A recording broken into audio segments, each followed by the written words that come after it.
So, my name is Nikoletta Skarlatos. I'm a makeup designer in the film business. I've been in the film business. I was hired in the film business by a film that flipped. I was told to go and interview for a job, and I was reticent to do it. And it turns out that the person I interviewed with was Johnny Depp.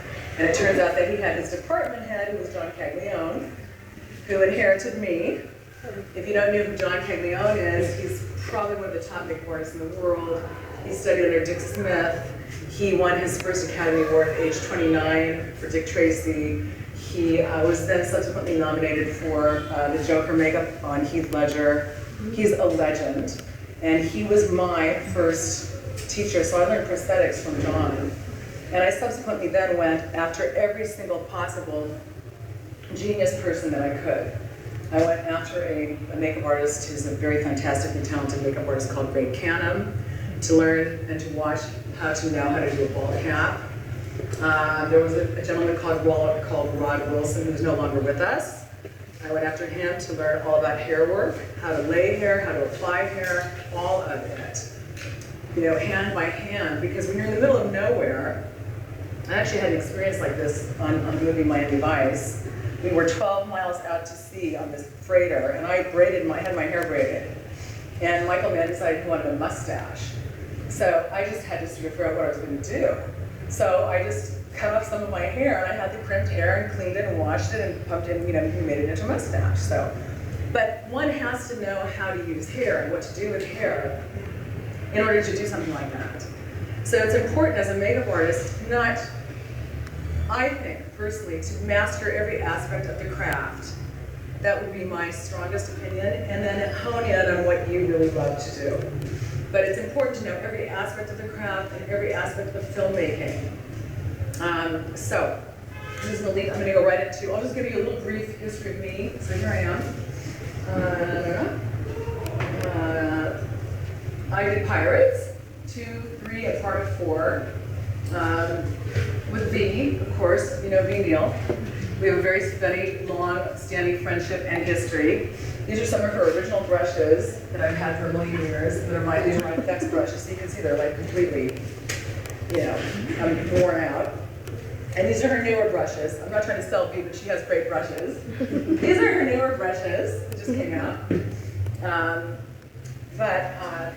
My brushes had been stolen, and I had a meeting with V, and she terrified me, and I bought all her brushes, and then she subsequently called me for one day on Pirates, which turned into 3 or 4 years on Pirates and ending up in trailer A between V and Joel Harlow. So that was rather intimidating, to say the least. But that was a lot of hard work and watching and learning, and I'm glad I started in background in the Bahamas on that movie. I put myself next to Ken Diaz, who's a great makeup artist, and watched every single thing that he did. So one can always learn from anyone that you're around at any given time, under any circumstance. And if there's something that you want to know, I frankly suggest going to the very best and not being afraid to talk to them and walk right up to them, find out where they are, and tell them that you want to learn something. When we did the Hunger Games in Atlanta, we were working with some makeup artists that had been working for 30 years, but maybe they hadn't done certain things. So I wrote a letter saying, privately, to each makeup artist saying, if you haven't laid hair for 35 years, it doesn't mean that there's something wrong with you. It means that you've been focusing on something else. So what are your strengths, really? And this does not mean you're not a great makeup artist. And the strengths that you have, we're going to use them to our benefit for all of us on the film, but the things that you don't know, we're going to have classes. I will have a class every week if I have to. We had Makeup Forever come, learn about the colors, how to mix the colors. We're always learning. I'm always learning. I learn something new every day, period. If you're not learning, then how is it that you can't learn every single day something new on the planet, right? So there's a little bit of Pirates, just to give you a background on that. I ended up doing Naomi's makeup. There were various ones of us who did Naomi, and I did sometimes Orlando, and sometimes these other guys, and sometimes Johnny. And we just had to, we're doing such a huge film like that. Everyone has to sort of know how to do everything, and the doubles have to be exactly like the principals. So it's of ultimate importance that everything matches. It's really important. I'm going to skip through this and go back to department head. There's Naomi. That was a makeup that I did not design, but I had to emulate the design. She's got teeth in. She had a food dye that fell out of her mouth, made her more sinister. She plays a kind of an evil kind of a witch. We had a lot of latitude, and V was very generous actually to let us create whomever and however we wanted to create these cannibals. And the great thing about it was we were in Dominica, and we used natural clays and natural oils and natural things and incorporated them into the makeups. We did the cannibal test at Disney, but then when we found ourselves in Dominica, we just sort of, everyone was allowed to do their own creative thing. So I always say there's enough room for everyone to shine, and it takes a great department head to see the talent in each person and allow them to sort of to do their own thing. Because one person can't do everything. The designer designs the movie, and then the designer says, what's your name? Danielle, I want you to take Naomi. She's yours. Here's what I'd like you to do. Here's a chart of her makeup. Okay, come by. I don't think that's really going to work, but do this. Don't ever take those kinds of things as criticism, ever. It just is what the director wants, and usually the department head is emulating what the director wants. We did, I'm going to switch around a little bit, on the Hunger Games, we did all these crazy makeups on Catching Fire, and they were beautiful. Some of them were really incredible, and the director came through and he just didn't like some of them. So I went up to some of the artists who were really super talented, V and I, and we just said, you have to change that. It doesn't mean you did something wrong. It just means it's not the look for this scene, with this texture, with this production designer, and this background, and this costume design, and this everything. So, because everyone has a fragile sense of creative self. We're all artists, and so we're all sensitive beings, right? Mm-hmm. So there was a little bit of that. I did a movie called Immortals in Montreal, which was a very interesting experience. I was flown up for an interview and never came back. And I fortunately speak French, and then I sort of had to learn Quebecois because half of the crew didn't speak French and half of the crew didn't speak English. And at first they were not happy at all that I was there because they wanted, obviously, a Quebecois to project, but I ended up having a great team, many of whom are still really good friends of mine. It was directed by a great director called Tarsem, who did a movie called After the Fall, and I was very blessed to work with Eiko Ishioka, who has passed away, who was one of the most talented costume designers ever to walk the face of the earth. Does anybody know who she is? Unbelievable, right? If you don't know who she is, I suggest that you look her up. She did The Cell, she did The Fall, she did Bram Stoker's Dracula, for which she won an Oscar. I mean, just these unbelievable costumes. This was all done by hand. Henry is as white as a sheet. I did not airbrush anything. I literally structurally put each bit of dirt on him, dirt upon dirt upon dirt, depending upon the environment of each of the scenes and each of the sets. That's just a picture.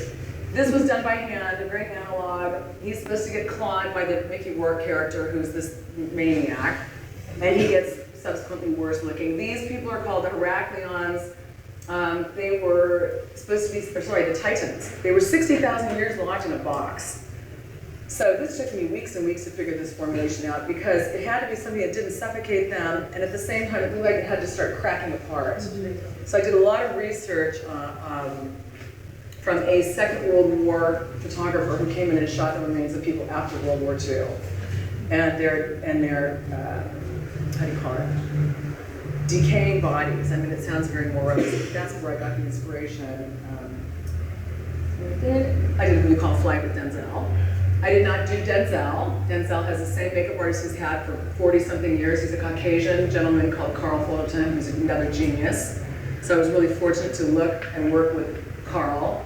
What does that mean? Well, I'm the designer and the department head, and then there's one star who has their personal. Carl and I worked completely together. Carl was very respectful toward me. He's much older than I am, and a very elevated person. We just made sure that all of our tonalities worked when we filmed, and he handled Denzel. And Denzel is a major actor. There's no way that I could have done Denzel and done this entire cast, which was a big cast. Don Cheadle and Tamara Tooney, and this guy here, that's a fake mustache. That had to be placed every day. It had to be so perfect that if you got this close, you couldn't see the cells. So that was a nice, Justin Stafford made that mustache. If any of you have ever heard of Justin Stafford, he does great facial hair work. He's a great resource. This is John Goodman. This is just an example of, trying various things on before you figure out what in fact you're going to do, which is that, which had nothing to do with that. But that's what happened, and that's hand laid. That entire thing? Pretty much, yep. And actually, sometimes when you hand lay, it's better because it lasts longer, and it doesn't bother the actor as much. If you use prosade and hand lay, instead of having a piece that you have to sort of keep going back and pressing down and this and that, and people start to sweat. And nothing against anybody, but if an actor's been drinking the night before, it doesn't really matter even about prosthetics. It can be any kind of glue, Certain actors are very sensitive to glues. They're vegans, like Woody Harrelson. There's certain things that certain people can use and people can't use. I asked Nikki about Joaquin, because he's a vegan, but she said he didn't have any problem with regular makeup. But certain actors do, so you have to be really very careful about that. Of course, this is the Hunger Games. So this is Josh. We painted Josh on the side of a rock. That was fun. I did that makeup with Connor McCullough.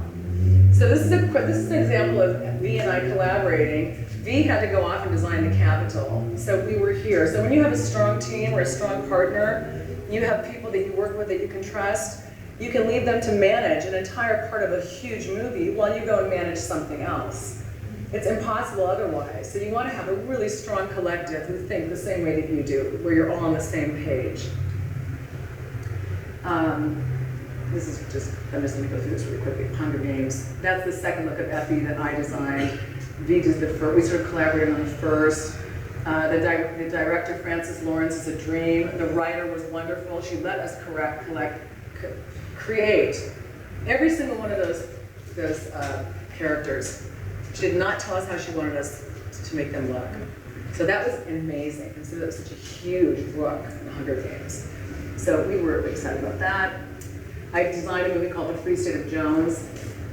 Felicity Fowering, who's a really great makeup artist, did Matthew. Because Matthew was his own huge thing, just like Denzel.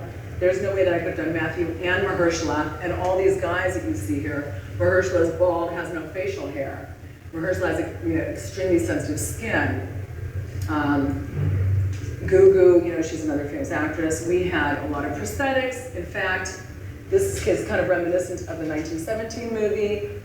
These were really wonderful guys who had fought in the Iraq War, and so we had to take their stump and cover it with a stump that would be the exact amputation that happened in 1862.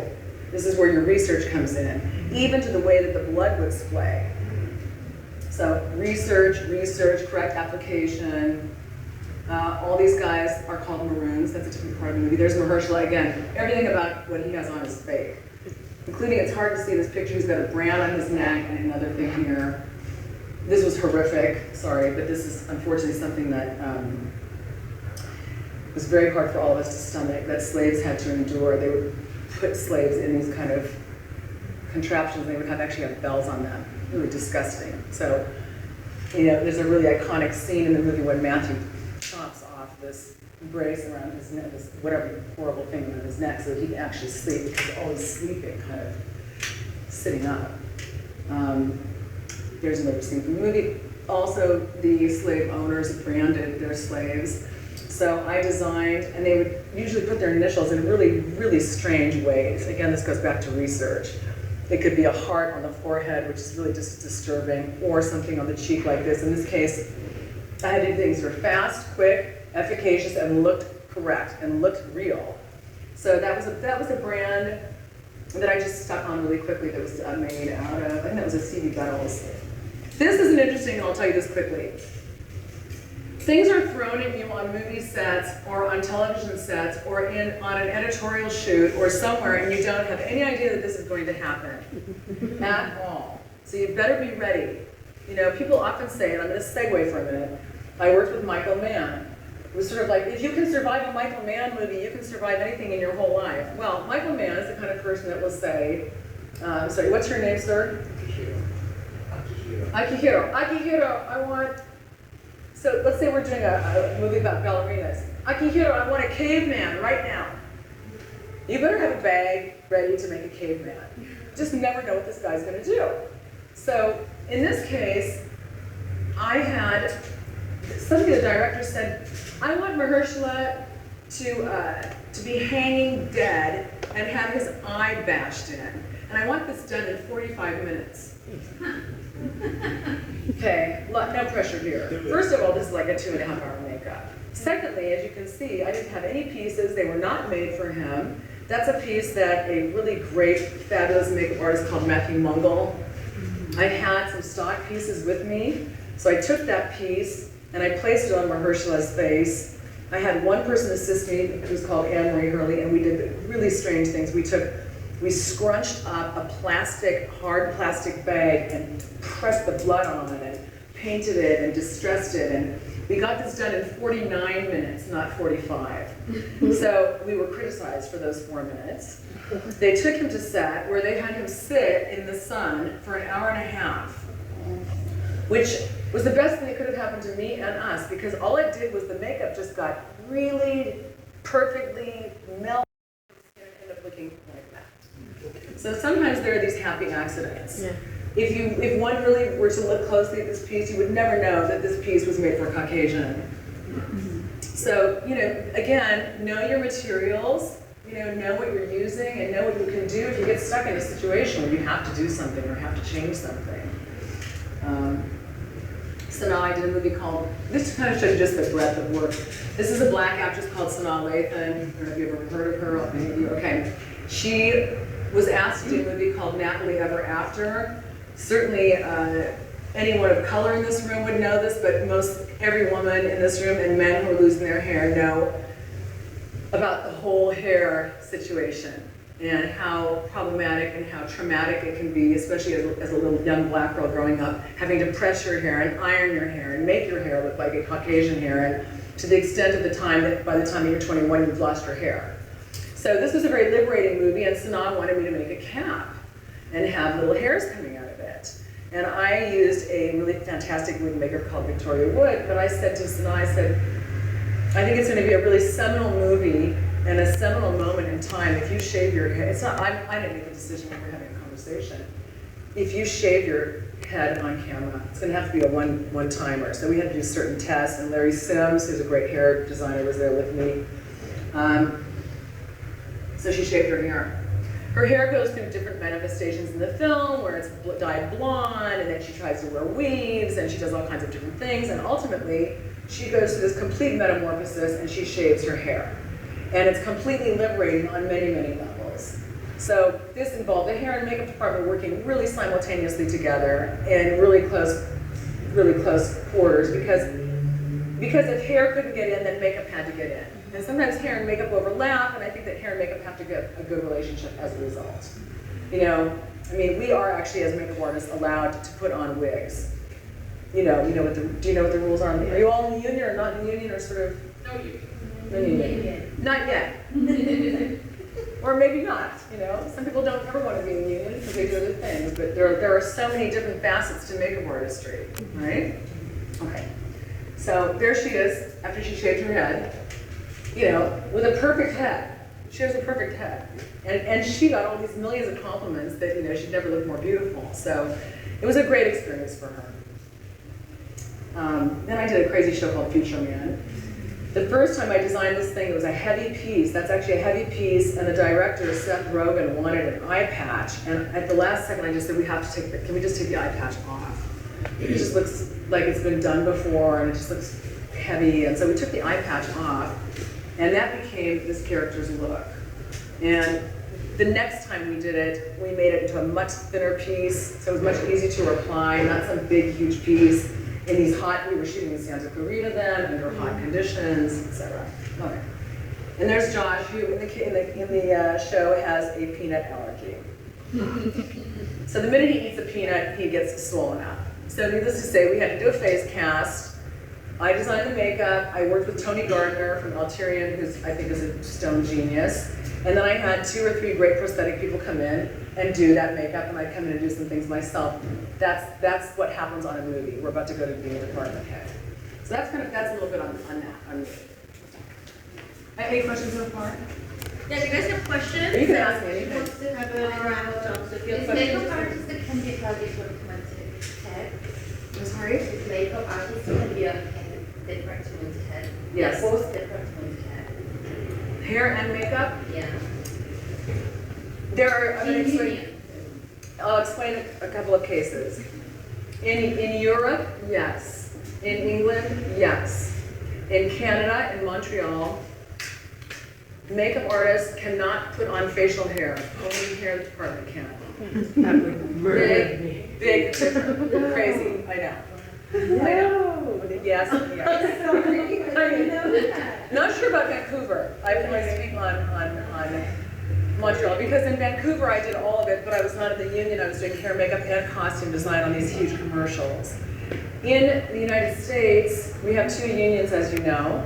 Should be 1, but there's the Local 798 for the East Coast and Local 706. There are unusual cases. Meryl Streep has a makeup artist called J. Roy Helland. He has been with her since the beginning of her career. He was not in our union, and he was allowed to do her under both monikers, and she's obviously a very powerful person, so she had if you ever see any of her movies, his title is above the line. Makeup, I think it's, I don't know if anybody remembers this, it's Makeup and Hair by J. Roy Helland, and a few years ago when she won for Iron Lady, he finally won an Oscar for Iron Lady. And she, in her acceptance speech, was talking mostly about him. And she was so excited that they were winning together. So, in answer to your question, in rare circumstances, and it's usually at the behest or the bequest of the actor.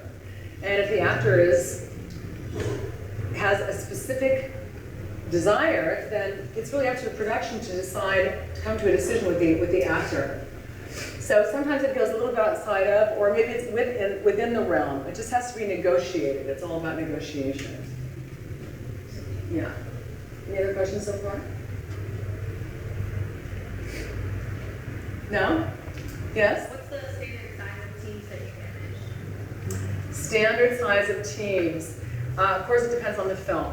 So, on a film like The Hunger Games, we had, on a certain given day, 55 to 60 background people doing makeup.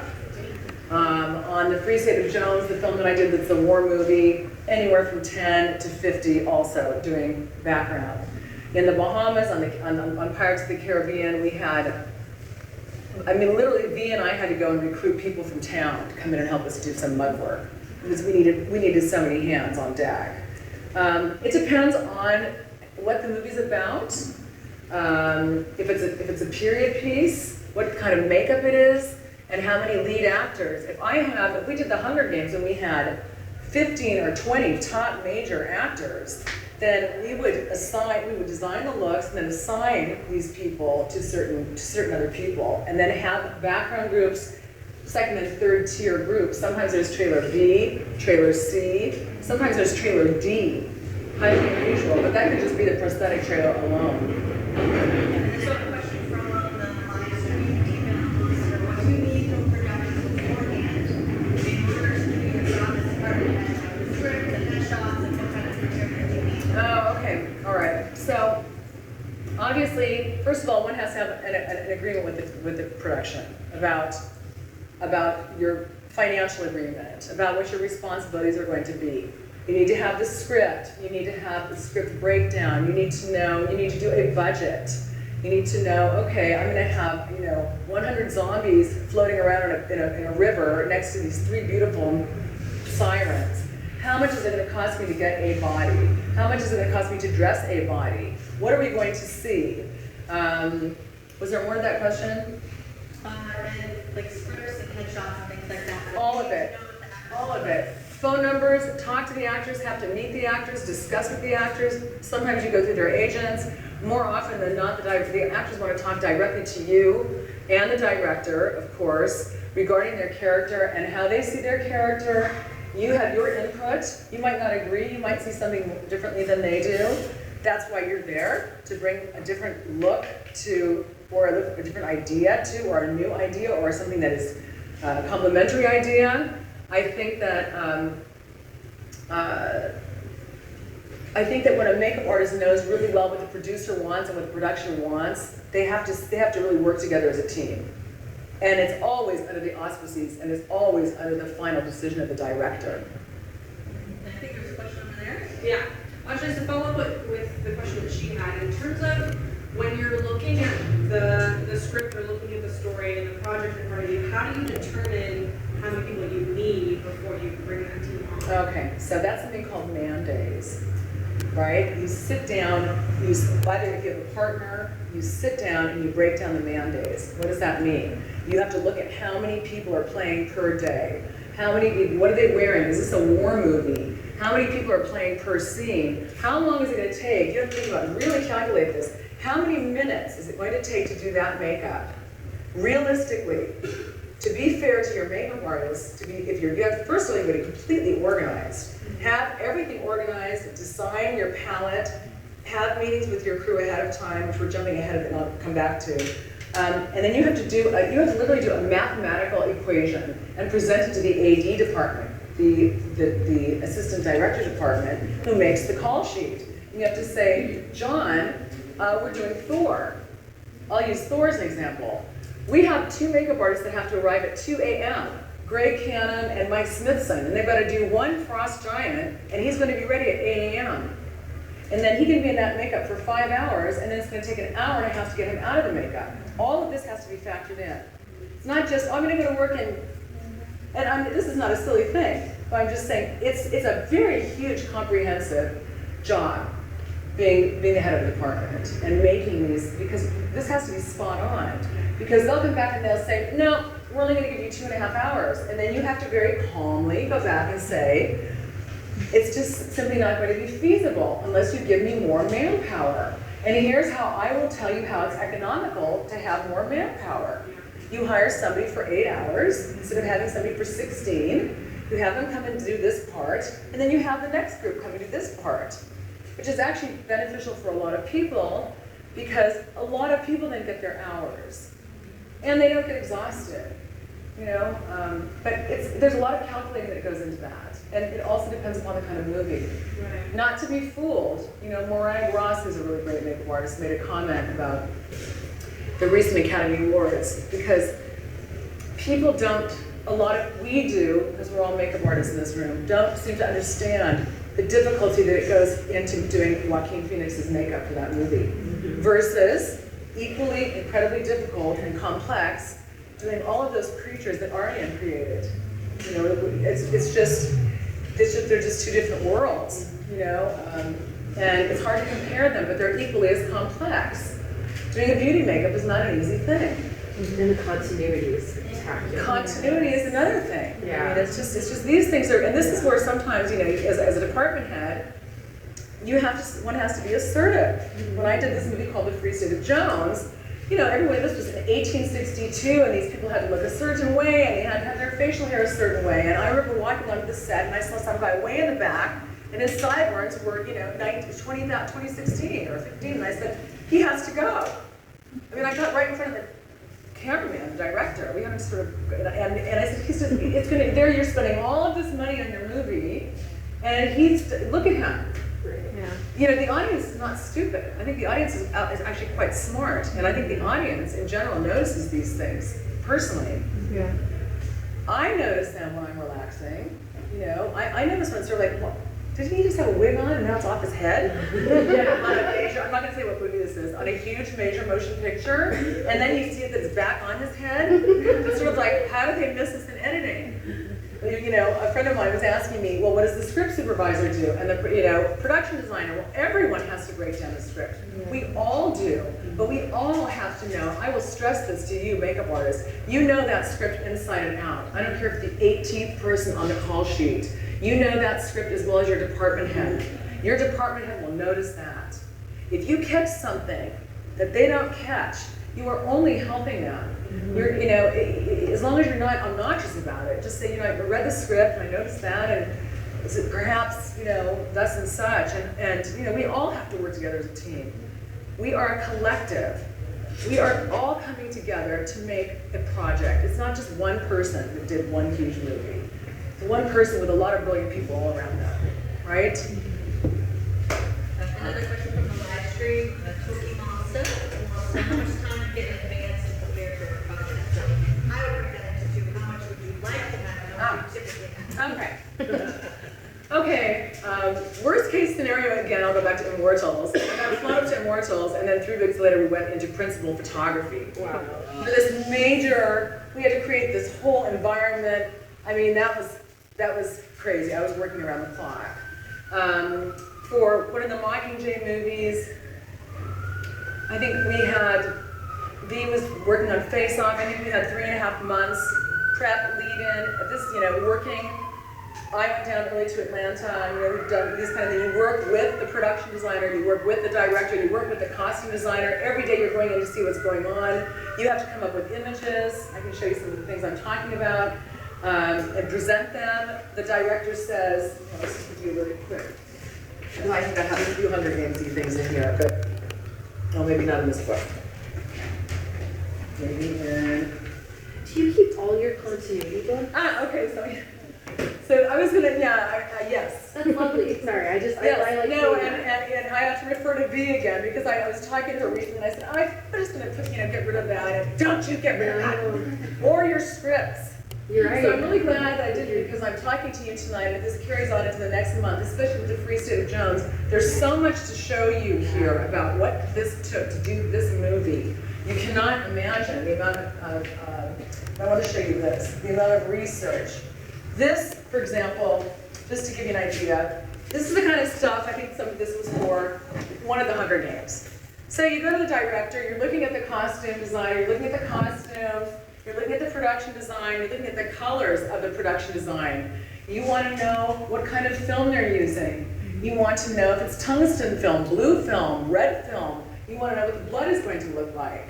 You want to know if you're supposed to switch the lights out every other day in your trailer per scene, and you have to insist upon this. Because if you have a black actor and you have green light, the person's going to look, you know, gray and ash no matter what. That is not all right. So these are some of the things that, for example, you do a ton of research, my friends. You put them on big boards. You go in and you go to the director and you pull out what you think are your favorites, what you think is going to work. I'm answering the question, May? Yeah, as far as lead time. Oh, I got way off track. Yeah, it's Lead time, it depends on the movie. I mean, in an ideal world, I ran into a production designer that I know, that we all know, who's really extremely well known, and he was asked by Inarito to do a movie, to start prepping a movie a year ago. What's going to happen now? That's the production designer. Costume designer, let's say they get 6 months. Makeup design, you know, I was kind of shocked. I don't know if you guys listened to the Academy Awards. Who got a really short period of time prep. I was shocked by it. But that being said, I think it was Ariane. I just think it's getting shorter and shorter. And so I think rather than like saying, okay, you have to say, actually no. I need this amount of time to do justice to this project. And you have to always be very calm and very rational about it and be very clear as to why. You know, if you need to cast your actor, you need to cast your actor correctly. We had an incident on a movie where an actor needed to be cast and they were trying to do a quick job, which was disastrous. You know what a live cast is. A person could have claustrophobia, a person could, any number of things could go wrong, which in fact they did. And so it cost a lot more money to redo the cast. So always think in terms of economics with producers and with production. It's called show business. It's Hollywood, a lot of glam, but it's show business. And at the end of the day, they're creating a product and they want to make their day. So honestly, ladies and gentlemen, if you get awarded a movie, you better start researching that thing around the clock and don't expect to get paid. Just do the very best job you can and learn everything you possibly can and research yourselves to death. you know you're not going to get remunerated for it, which means you get paid, but that's okay, because what you want to do is bring your best self forward, and they know it, and they will know it sorry, I've been speaking a different language. Within a realistic amount of time is what I'm trying to say. You know, if you're trying to research something from 1862 and you're given 1 week, I don't think so. You know, on the Free State of Jones, I had my crew watch the entire Ken Burns series about the Civil War. That's a 9-hour series. Then I had them all, it was required, then I had them all watch Glory with Denzel. I wanted them to get the feeling of the movie. And then I had them, when I got them together in New Orleans, I had classes about blood work and hair work, and then I met with the directors and the producers, and all of these things had to be established ahead of time. You know, so it depends on the project. Any other questions from the crowd? How do you find your people? And when you find your people, and they're amazing people, and they get taken, and you have your next people, who are also amazing people, and they get taken, how do you keep finding your people? Because, for example, on a show that I was on, I was key, not department head. Every effects lab in LA was inundated, and the turnaround was fast because it was television. And luckily, I had a person, but that department head's people were all consumed and all taken, and half of her people were the ones I would have caught. Right. So how do you find those resources in moments where thankfully everybody's booked, you know, and everybody's getting lots of work? All right, I'm trying to answer that to the best of my ability. Yeah, sorry, I know that was No, I'm going to give you an analogy. Okay. In 2012, I went to Atlanta, and I did a movie called Flight. And I think I was maybe one of the first 706ers to go down. And I hired all of these Georgian makeup artists. And I hired a lot of black makeup artists. And I brought everyone together. And I had training sessions. We sort of all met each other in this really serendipitous way. You know, in the middle, we were watching a seminar. We all walked out at the same time and met each other. Okay. I helped train a lot of these people when it came around the time for Catching Fire, brought them back in. Of course, then they met V, more trainings, etc. I feel very proud.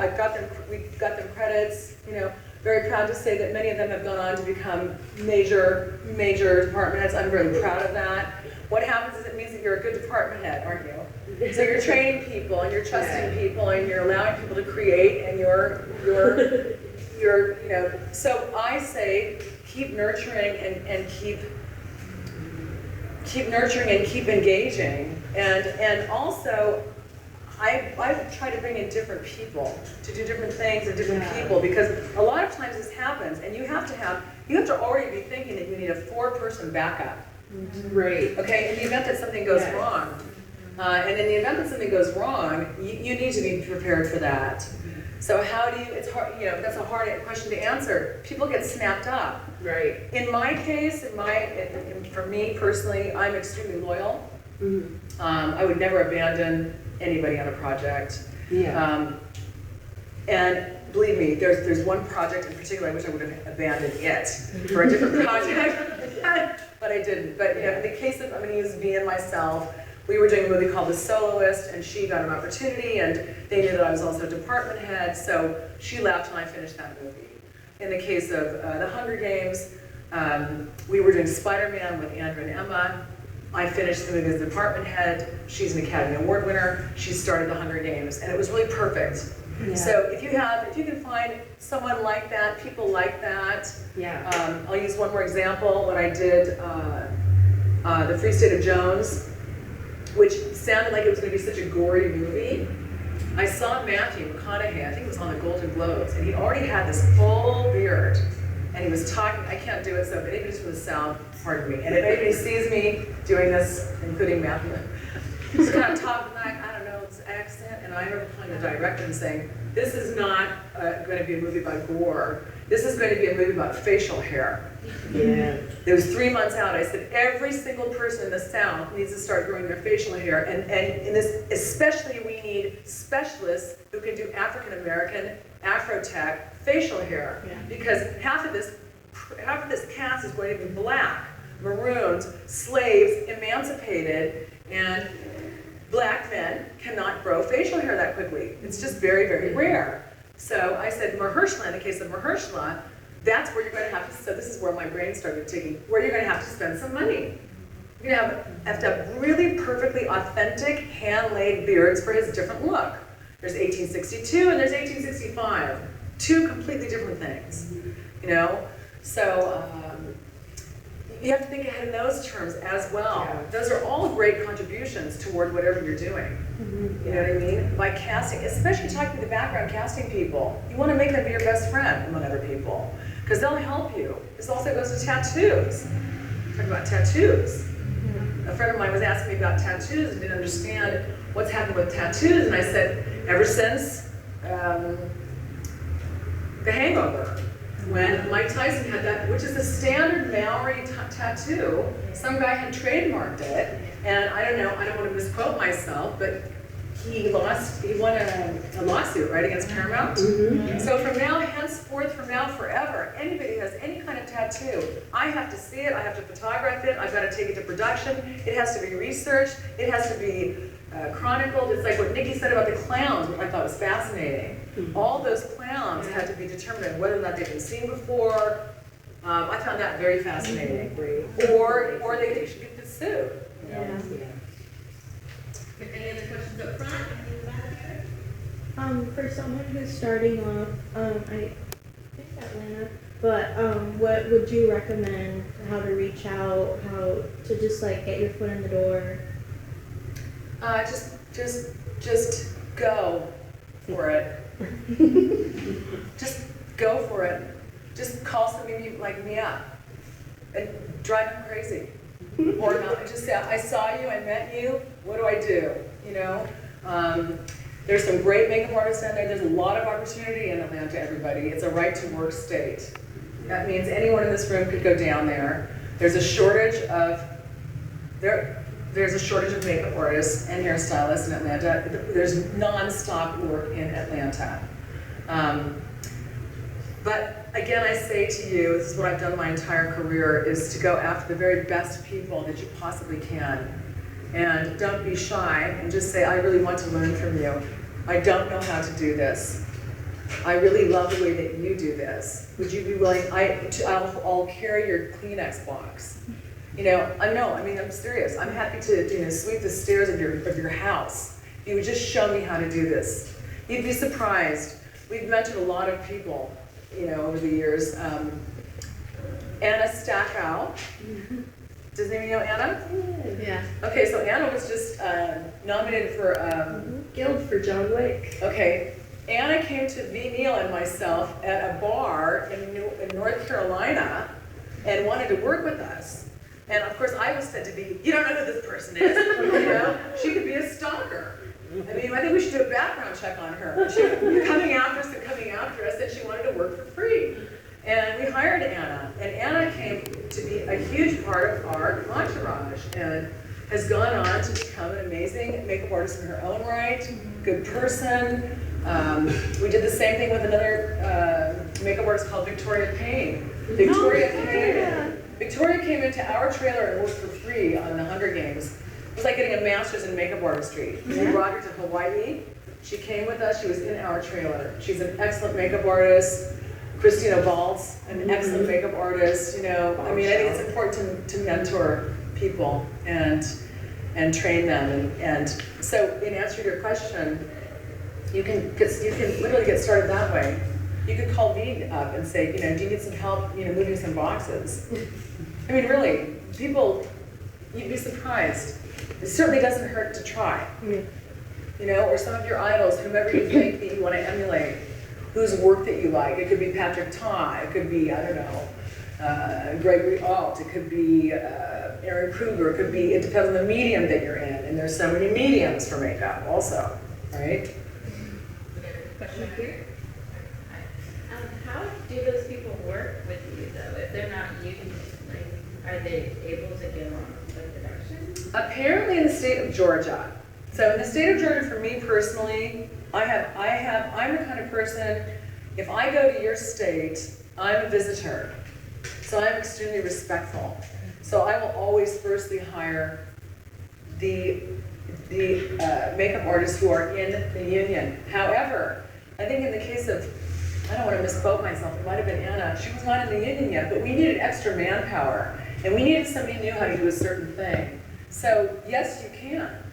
Yes, people do it quite a lot, actually. Sometimes other makeup artists resent that.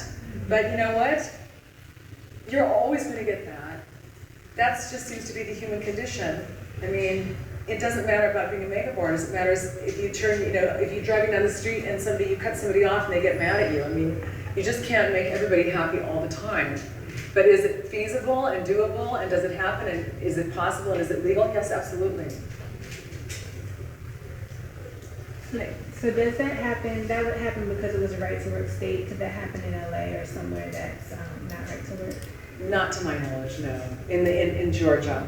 Okay. In Georgia, for sure. That hasn't changed.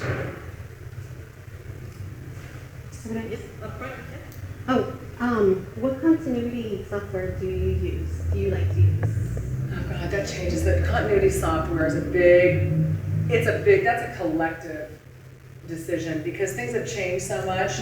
Sometimes now when you go on set, they don't want anybody taking the picture but the department head. So how is that possible? If I have to be in the trailer, let me just digress and talk about television for a moment. If anybody's done television in this room, you're doing these huge things that are basically like running a huge movie, and right in the middle of doing a television show, you have to go break down another script. But you've got your lead actress on set, and she just got slashed, and then she has to look perfect, and it's just a matter of balancing time and staying calm and doing doing thus and such. But I mean, it's wait, what did you ask me something about? I lost track. Continuity software. Continuity software. Well, so you have to entrust someone. You have to make sure it's been approved by production to go in and take the continuity. You can do it on your phone and have that built-in, built-in application. A lot of makeup artists, I don't know who they are, they still like to do it with their Panasonic and print those pictures up and blow those pictures up, which is what I do a lot of times because I want people to see the transitions in the different things that are happening, the nuances. Especially in something like if I were doing the Joker, I would want to see big blown up pictures of each frame. Because a lot of times, and you can go and stand by the script supervisor and ask them to go through that with you, but you need to be prepared. You need to really, really know what you're doing. You need to know what you're doing better than anybody else does, just in case. But so the software question is, the computer software does not work with a lot of people. It just doesn't. Yeah. I don't know. Do you have a first feeling about it? I don't really like it too much either. Frankly, no one that I know likes it. Yeah, no. Okay? At the end of the day, everyone takes their picture, they put it on the Canon, they put it in the book, they look at it, we talk about it, we go talk about it the next day. I go and I say, no, this is not how this was. I know how this wasn't because I have a photographic memory, but here's how it wasn't. Yeah. So then you have a concrete thing. It's a little difficult sometimes on a phone. Not to mention the fact, the whole phone thing, this is, before your guys' time, but it used to be that people would come to set and they would knit. Hair and makeup, they'd all sit in a cluster and they'd knit, right? They'd either knit or they'd be on their iPad. And I can tell you, I brought you something, guys, it's not a joke, but I brought you to show you something on purpose. I would get rid of all those people. I've never hired a knitter, and if I had a knitter, they lasted for 8 hours, That's not why we're here. We're here because we're elegant people. There were no female makeup artists until the 30s. There was one. Men wore suits like Donald Moat. We were elegant because you come to work looking well-kempt. You don't come to work looking like a slob. You have clean hands. You're touching people's faces. You're standing up. You're a very responsible part of the crew. You're with your actor. You have to be with your actor at all times, all day long. You have to represent. You're not just representing yourself. You're representing this craft. And there's a lot that goes along with that. may I say that Anna actually mentioned you in particular when she said you want to see how to conduct yourself on set. Oh, You're that's the so nice. person to watch because you are always active, you are always standing, and you are always by your actor with an eye line on Oh, purpose. that's really nice for her. But that's something that stood out that I was like, oh, okay, great to know because she mentioned that right away. Oh, that's really sweet. Well, Yeah. something that I noticed on the Free State of Jones, I had never worked with this makeup artist called Felicity Bowering, but we would be like this. You know, people would be sitting, nothing wrong with sitting down, but, Miss, could you, in the red, could you stand up for a second? So just stand up and face out. So, here are all the actors, and we never had chairs. I never had a chair, she never had a chair. And, you know, if you want to be close, you know, you can sit down, sorry. You want to, you know, if this is, you have the right to go up, can I use this, whatever this is? To go up and get behind the director of photography and look at the Dept. Does everyone know what the Dept is? Yes? Who wants to tell everybody what the Dept? What's going on the film? There are sometimes, if the film will allow it and they have the budget, which they should have, there are two guys, there's a guy sitting very quiet over here with a monitor on the Dept. And you know, if you're a smart makeup artist, honest to God, you'll go talk to him. Because when I did Napoli, I went over and I said, something doesn't look right. He said, well, I was wondering when you were going to come over. And I said, well, why didn't you tell me to come over? I said, Sonat doesn't look right, you know? And he said, well, I agree, but I said, I'm not standing behind the Dept. So for the rest of the time, not only was I behind the monitor, I drove him crazy. I was by the Dept, you know? But you have the right to actually look through the lens, my friends. Don't be pushy. Establish a really nice relationship with the lighting, the head of the director of photography, and the lighting person. Go and look through that lens. When you look through that lens, you're going to see right away that there's something not right or it's just fine. Don't make a big deal out of it. Be ready. Get your last looks in and out. Don't make a big drama about it, but be prepared. Be ready to jump in and out and without a lot of fanfare. Do you know what I mean? I've never had a chair, so the joke is this. I brought this just for you guys. So this is an apple box. Do you guys know what an apple box is? Yes. Everybody know what an apple box is? Do you? Okay, well, it's okay. On a film set, you're going to see tons of these because the grips and the electrics and everyone uses them to stick things on. You know, they have a cart. So I asked this really nice guy, I've wanted this for years. I said, will you please make me an apple box? Why? Because, okay, so she's my actor. I have to get in here really fast. Okay, there's that. Oh, or this is my dip guy. I don't know, here's my dip guy. And here's the lens. So, and where's this thing? It's so easy, and I can put something in here, and my actors sit on it. And also, this is the exact level of the now the actors' chairs on most sets are not this high. I'm almost 6 feet tall. I've had injuries before. We all have to be careful. I'm going to address this in a moment, of our health. You can't, you know, just bending over like you're going to kill yourself. You know, see, stick this thing out of the way. Boom. Have I ever had a chair? No. Anna did that. That's cute that she brought that up. I just couldn't. Well, because we both talked about how we were both standing. I was like, Leonard Engelman trained me. Oh, did he? And that's when she mentioned you. And she was like, yeah. Oh, that's really sweet. And Leonard still goes like, yeah, 2 knee replacements and hip replacements later. I know. Like, he's very serious. But I got scolded for not sitting on the set. And I don't know how to win. You know, so it's just one of those things where like some people will be like, if you don't sit down, I'll fire you. You know, and other people are like, why are you sitting? So I just always stand until somebody says, I swear to God, if you don't sit down, you know? Well, there's a protocol. Okay, let's go right into set etiquette for a minute. There's a protocol, everybody. You don't walk onto the set if you're not the department head and go right up behind Video Village and stand there like, you're like you're God. You'd probably get fired for one thing, or maybe not, but I mean, it's just not done. You just kind of hang back, but you keep your eyes open, you keep your eyes moving around, you're on hand if your department head needs something. Everyone works their way up. Sometimes people go straight to the top. There are different ways of getting different places. There's room for everyone in this profession. I did a huge movie, and I had a girl who had worked with me on a previous movie, and I put her in the huge A trailer. I put her in the trailer too soon, and I quickly realized it. And so I said, listen, I'm giving you the exact number of days I promised you on this movie, but I'm putting you in background with some of the top makeup artists in the world, because I want you to learn what it means. You need to learn all these aspects. It's not a terrible thing to be in background. It's actually a great thing. You get to see how other people work, different techniques. You get to hone your craft. You get to hone your behavioral craft, you know? Sort of like what not to do, what to do, understand what, you know, being on time means, and being set up means, and having a beautiful setup, clean brushes, set etiquette, not talking a lot, do you know what I mean? Behaving with, I'm gonna say it again and again, with elegance and you know, representing. You gotta represent. What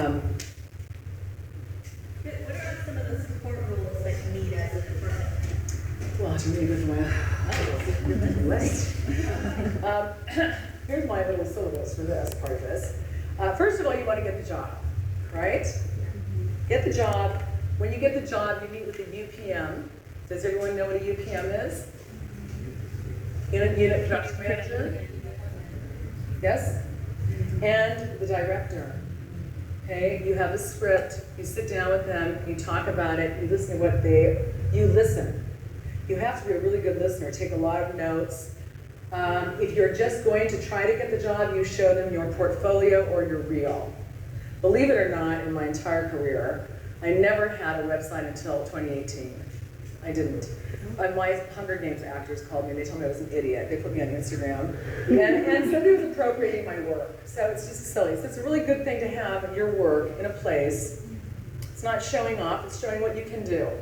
And it will just grow over time. You know, make sure that they're good pictures, that you have whomever is taking them, that they're really good, clear pictures of makeup. I would suggest that make sure that you have pictures of yourself doing the makeup, of which I have very few. You know, it's a good thing to do. When you're trying to get a job, you talk about your qualifications, right? In the interview process. Why does this person want to hire you? Do your research before you go to the interview. Find out what the movie's about. There's something called the Production Weekly. You can find out and read it in advance. I highly recommend the Production Weekly. It's a subscription online, but it will tell you a year and a half out what movies are happening, who's going to star in them, and what the story's about. You know, people have their predispositions. Maybe you don't ever want to work on an axe murderer movie. So that movie's out, but you want to work on a movie about a box or something. So then, you know, you go after the box movie. And the strangest things end up happening. This is the way that life is. For example, I really wanted to do this movie called The Reluctant Fundamentalist, which was directed by Mira Nair. And I went so far as to go to her office on my own in New York City, because I didn't have an agent, and bring my resume, and you know, basically tell her assistant that, you know, that I was the person for the job. And I didn't get that job. I got the job of Flight. One of my best friends, Chris Evans, who's an amazing makeup artist, female, got that other job. And it was just all meant to be, because she was in Atlanta the same time I was, and I had the best job in the world. And she had a job that she ended up calling The Beard, because it was all about this guy's beard. And you know, every single scene, she had to do something to the beard. So I was really happy that I was with Denzel. Breaking down the script, very important. You have to read the script, get an idea about the overall look. You have to count your background for the show. You have to be really realistic about how many people you need per scene. It's usually given to you, and that's when you do what is called man days. Do you all know what man days are? Mm-hmm. Yes? Everyone? Yes, yes? Well, if you have a man day, it means how many days you're going to, how many persons per day you need for a scene, and how many days you're going to need to have them there. That's a calculation. So people don't really realize how all-encompassing our job is. Our job is studying history, religion, politics, the aesthetics of the time, whether it's contemporary or past or the 80s, what was happening in the 80s, what was happening in the 30s, why did the eyebrows change every month in the 40s, why did the lipstick change color and shape every month in the 30s, but why? When was lipstick created, from what? From wax, why, who, when, what? You know, I mean, it's a huge educational experience. You prep for your budget. Budget is very important. You have to prep for the budget. What does that mean, preparation? What do I need? I need 10 prosthetics. How much are they going to cost? Who am I going to use for prosthetics? Who are the best people? Who are the most expensive people? How do you find these things out? You call other makeup artists.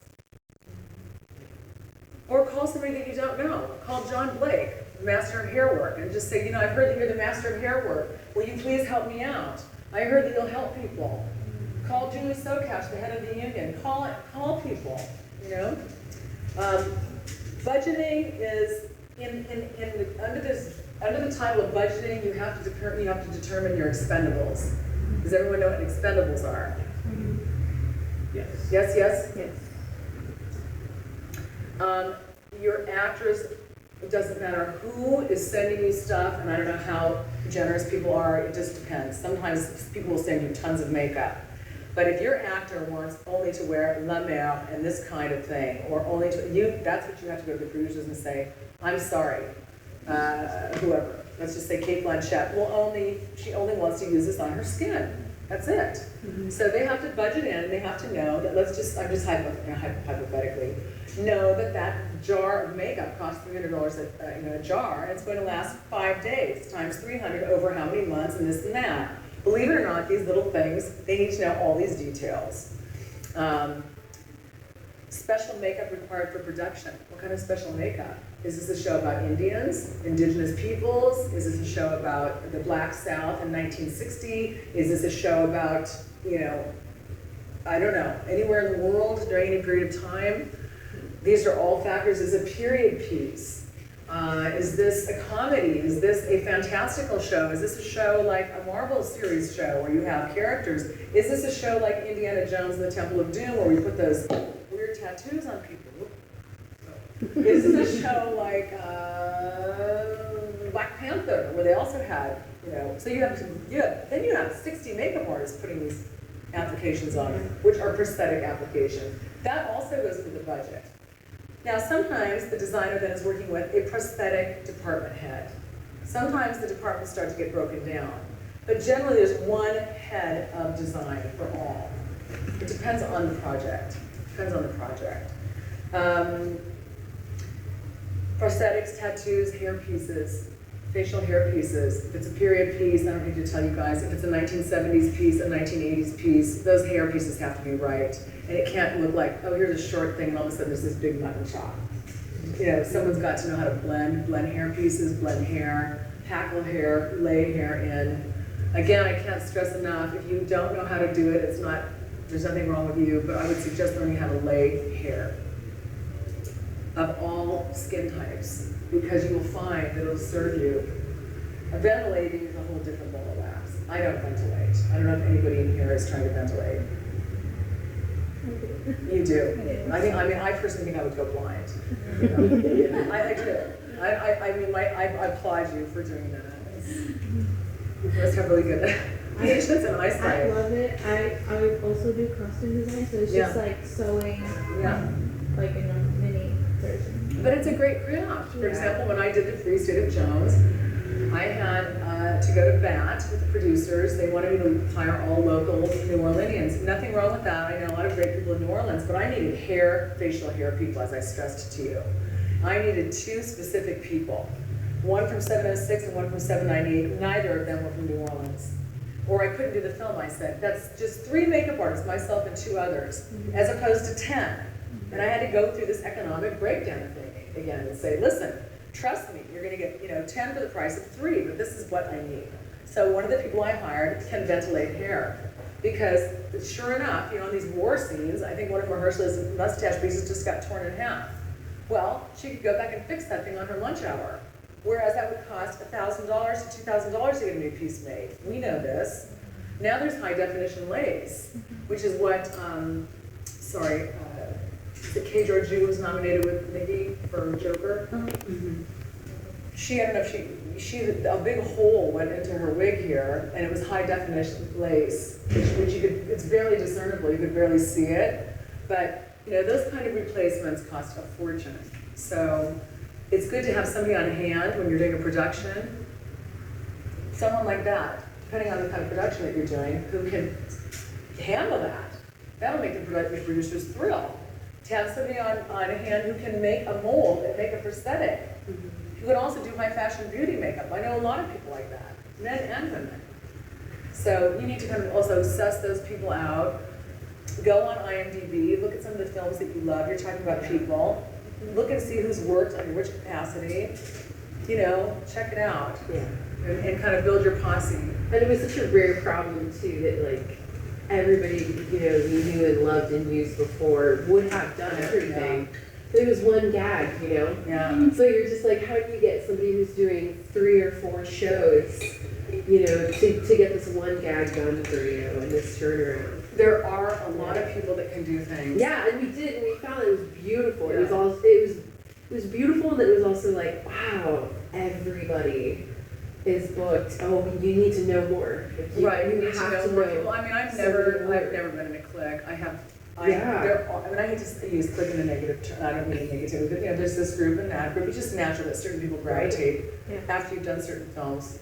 And I've worked with this group and that group and this group. So you just call upon those people. I just ran into somebody at Bee's New Year party that I hadn't seen for 5 years who I put my door. And I said, oh, so-and-so. And she was sort of like, oh, so-and-so. And I thought, oh, great. I forgot about you. Yeah. Not in a negative way. Just you sort of go your own separate way. And I'm off and doing a Bollywood movie, and she was off in Canada or somewhere, you know. Yeah. So you lose track of certain people, but it never hurts to just reach out again to somebody you haven't spoken to for 5 years. What's the worst thing that can happen? You know, they're rude or something, or you know, I mean, you know, they're not available. Right. Okay.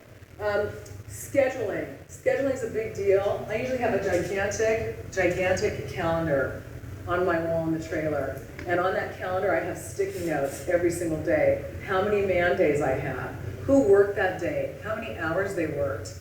And at the end of the week, I do a calculation. And then at the end of the day, I go and I talk to, this is to keep track of production readiness and when they work. Make one for your extra help. Make sure there's one in background. Make sure there's one or 2 in the trailer. And that your second and your third are very familiar with how this works. This is really super important. And that they can come in the morning and say, oh, so-and-so, this is the way this is happening today. And use different color stickies. Sounds a little old-fashioned, but it works. Keep the calendar, switch the stickies.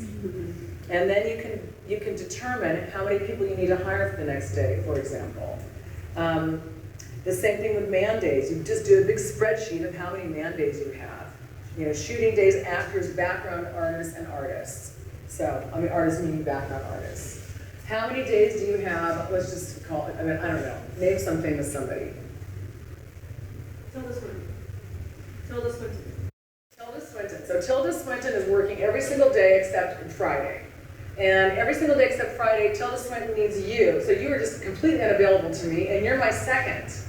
So you have to come in and take over for your other people. And you're okay with that because you've got Tilda. Because everyone gets along with each other, and you know you're not going to steal she's not going to steal your people. You have to have this understanding, right? Then you calculate, well then someone's going to have to replace her or her people.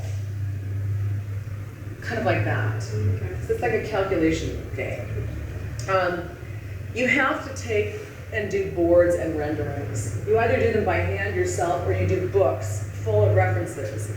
And you take them to the director and the costume designer, and you compare everything, and you go through every scene of the movie, because a lot of times scenes change tone, change color. When you do makeup tests before movies, you have to test the blood always, and in many different lights, because blood changes color. And blood changes color on black skin, on white skin, on Asian skin, on any number of skins. And also, blood changes color under the kind of lighting on those skins. So before you let anybody shoot anything, you have to insist upon a blood test. It should be part of, you can just throw it in on a piece of paper like this. Just say, hey, director so-and-so, I want to put my blood here under the camera right now while you're taking a picture of, Tilda Swinton. let's just stick this in here. And then they look at the thing later and they say, oh, that's the wrong color of red. We can't use that red. It's too bright. It looks fake. It's gonna look fake. So if it's a Quentin Tarantino movie and it's supposed to look a certain orangey color, for example, then that's great. Everyone knows what a production meeting is? Yes? Yes? Yes, yes? Yes. Very important. Be on time. Be on time always for everything. Don't ever be late to work. Be early to work and be set up and be ready to go. People will take notice. Make sure that your setup is perfect. Your brushes are clean. You don't have to have 5,000 tons of the most expensive makeup. You can take one. I was talking to Anastasia from Busy Art. I always say that I want every one of my movies to have that one palette. I even have it in some next time I can show it to you. It's just that one basic 01 palette. You could do any makeup right now with that palette. Makes them either beat up, old, glamorous, whatever. Okay. Make sure that your makeup and your setup is clean and together, and that you are clean and together, that you are well presented. When you go to the production meeting, show up early, get a good seat, be present, be articulate. If you can, which I always try to do, which is kind of a little unorthodox, I want my second with me. I want them to be aware of every single thing that happens. A lot of department heads don't want this for whatever reason. That's not the way I work. Sorry. Because I think it's important. What if something happens to me? I'm not God. Or I'm not God's gift to the world, so I get hit by a truck and I die. It's a bit selfish to think that it's a bit unfair to not have somebody already prepared to continue. In the event that a person gets sick or something. Some things happen, they just happen. So you're also being favorable to production and to your department head by doing that sort of thing. So I like to have my second head. If it's okay with production, and if they can't sit right next to me, I have them sit behind me. And I make sure they have a script and all the mandates and everything. And they copy all my notes and we go over this together, and then I want the third to know this. So I always get the third a script. Even though you're not supposed to a lot of times. I let them read it in the trailer. I make them actually take time off at the set to go in and read the script. I think it's really important that everyone feels like they're a part of a movie. When I do really big movies, I go to my background and I tell them what the movie's about. A lot of times I hear that people go to movies, they don't even know what they're working on. You want people to feel like they're part of the collective and feel excited about being a part of something. I, as a member of the Academy, I was very happy to see that the Academy was inclusive on the flyer, where they talked about not just the major makeup artists, but the people who ran background. This is very important. It's very important who's walking around in the background. It makes the movie. It allows everyone else to do their job. Each person, each one must teach one, each one must lead one. Each one is absolutely integral. An integral part of the whole entire process. Sorry. So you're just kind of talking about your pre-production process. So is all of this, the mandates, the schedule, the script, the breakdown that you have, is all of that something that you do physically by hand? Do you have a book? Or how do you personally organize that for yourself? Well, God, okay. I take the script, I do the mandates, I break it down on the computer. Okay. And then I do a printout. If I'm sitting with somebody it would take me 3 months to do this Mockingjay stuff with me. But you sit and you break it down. You break it down again. If you're really smart, you meet with the hair. If you've got a huge movie, you meet with the hair department. First and second, the four of you sit together and you talk about how you're planning to do this thing. You don't get paid for that day. If you're smart, you meet and you get it. You come together because you're going to be miles ahead of the game. That's how I did that part of it. As far as the breakdown, that's what you have to talk about with the production supervisor, because that goes back to budget. Let's just say they give you a $65,000 prosthetic budget, and you already know that you have, I'm just throwing things out there, 6 $5,000 beers. But you need, this prosthetic piece and that mold and this and that. Then you've got to make deals, calculations, incorporations. Maybe you just tell them you need less in the makeup area and you need more in the prosthetic area. But again, it's also up to us to educate ourselves and to educate production as to what these things cost in terms of application time and removal time.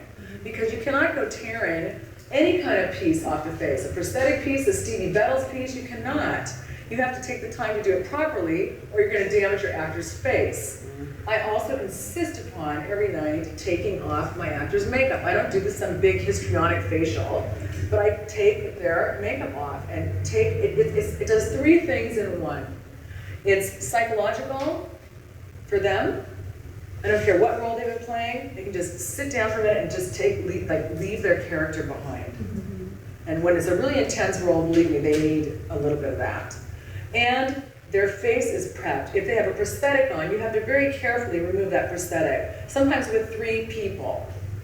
And I mean, if you check out my Instagram, you'll see 3 of us removing something off of Josh. We're trying to make him look like a 65-year-old man, but it's equally as important.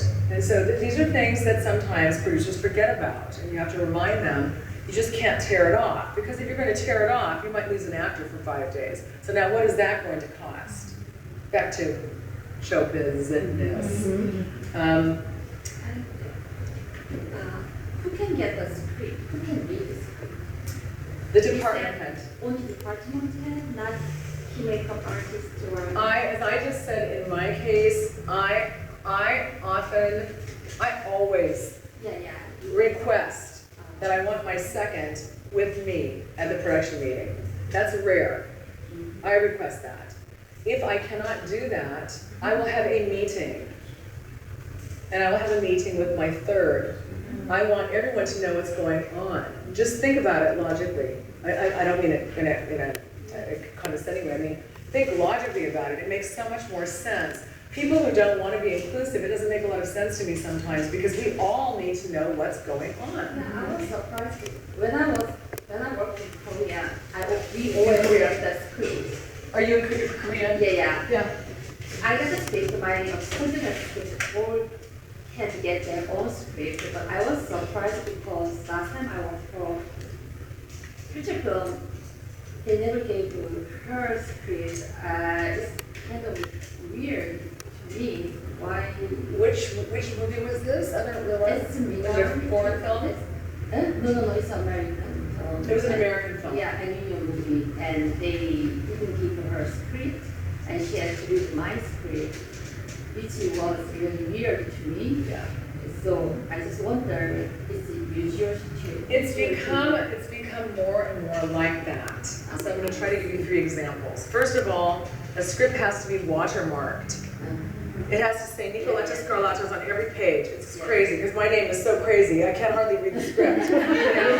All I can see is my name. I just want to just go. And then I get one for my second and my third. I request it. I think part of the problem is, I'll just give you the example of Thor. One of the Thor movies we were doing, I don't know what this guy was thinking, he was a frost giant. They were all, they'd come out of the trailer and get in a Duvetine covered, how do you call those things? You know, little golf cart. And he posted something on Instagram that night. And first of all, he was fired. And then they took everyone's scripts and they went like a little to the other extreme. So, you know, you'll be on a movie with Matt Damon or somebody, and it's called, let's just say the movie's called, you know, The Hanging Light Bulbs. That's the real name. But they're calling it The Red Chair. And cast member number 1's name is, you know, Song Fu, not Matt Damon. You know, it's just that kind of, it's got more and more sort of, I don't know if they're afraid of intellectual property getting out or the secret getting out before the movies come out or what it is, but as far as what we do, it seems to me, it doesn't make a lot of sense to me in answer to your question. Because it's already understood in our profession that you don't talk. You don't talk about what you're doing. You don't talk about what your actor talks to you about. It's like having a relationship with a lawyer and a client. I don't know about you all, but my actors come in and tell me their whole life story. You know, I could have retired and, you know, bought myself an island somewhere. No, really, I mean, that's just part of our job. We are, you know, the first people they see in the morning at 4 a.m. We need to create an environment. You might have an actor who wants to hear crazy loud music. Well, you just go with it. You might want to have an actor who wants to be in silence. You might have, which I prefer, by the way, is to have all the actors in the same trailer. not somebody taken off and put off and sequestered somewhere, so that it's a big family. So everyone has to sort of decide what they want to do and how they want to do it, and we work together. It's important to work with hair that way, and to establish a relationship with hair, which is not always easy, because they're going to say, okay, Nikoletta, you have 10 minutes. You know, well, you have 5 minutes. So we kind of look at each other, I need minutes, so can you do something, you know? You want to try to have the best amicable relationship you can in your trailer. But as far as the script goes, that's how I handle it. It is strange, it does not make a lot of sense. I would suggest sharing it. You need to talk to the producer, and you need to tell the producer that you want to share the script, and do they want you to sign a non-disclosure agreement? Do you know what that is? Just tell them you're happy to have your crew, or at least 2 of your crew, sign a non-disclosure agreement. Because you're trying to make a movie. You're trying to make their movie, right? And you're trying to save them money by having everyone know. All you have to bring up is saving money. Production meeting, okay, you know, you meet with all the department heads. Introduce yourself to all of the department heads. Get to know your script supervisor. They're wonderful, wonderful person to know, to triple check with when things have gone wrong or you're not sure about something.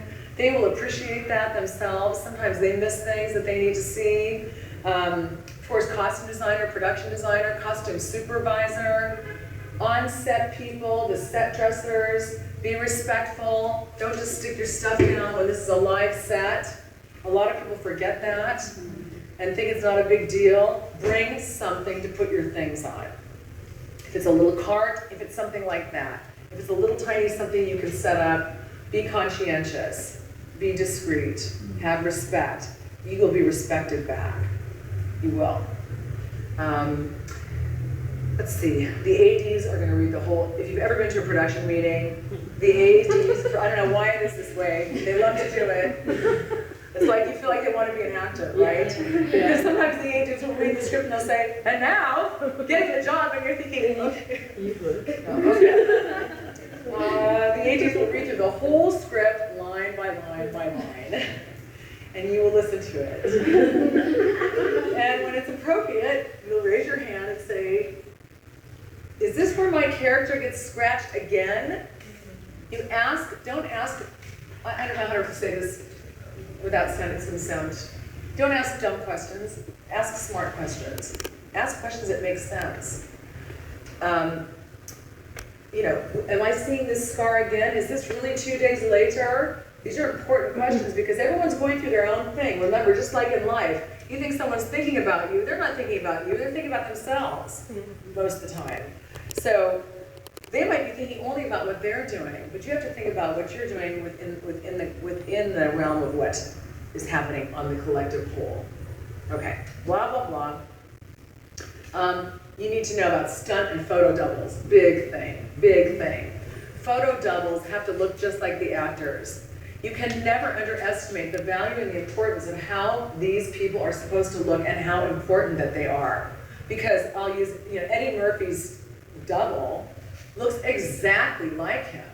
These are stories I've heard, so I can't say if they're true or not, but I mean, I've heard that Eddie will go somewhere and, and leave his guy if he has to leave somewhere, and, Eddie's still in the movie theater, perhaps, or something. But those doubles need to look almost exactly like our actors for myriad reasons. The actor also has his time or her time frame.